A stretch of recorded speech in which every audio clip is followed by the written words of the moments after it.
जातीय संगीत सुर करेंगे, सुर कर।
झंडा गीत शुरू करेंगे, सुर कर।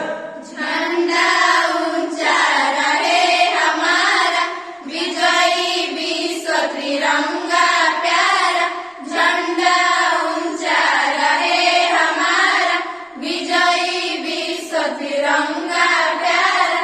सदा शक्ति बरसाने वाला, प्रेम सुधा बरसाने वाला, वीरों को हरसाने वाला। मातृभूमि का तन मन सारा, मातृभूमि का तन मन सारा। झंडा ऊंचा रहे हमारा, विजयी विश्व तिरंगा प्यारा। झंडा ऊंचा रहे हमारा, विजयी विश्व तिरंगा प्यारा। शान नहीं सिकी जाने पाए, चाहे जाने भले ही जाए। विश्व विजय करके दिखलाए, तब होवे प्रण पुण्य हमारा, तब होवे प्रण पुण्य हमारा।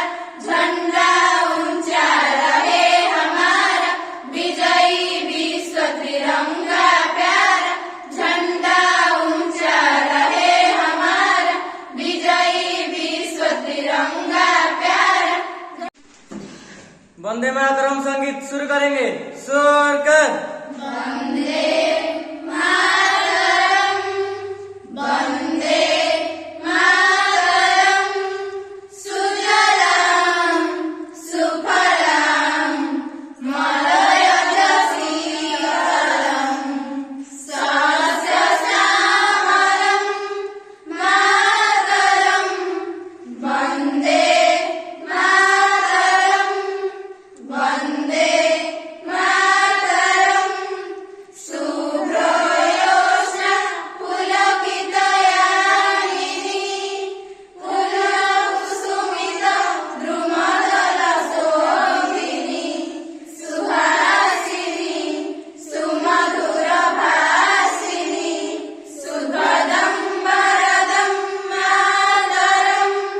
वन्दे मातरं, वन्दे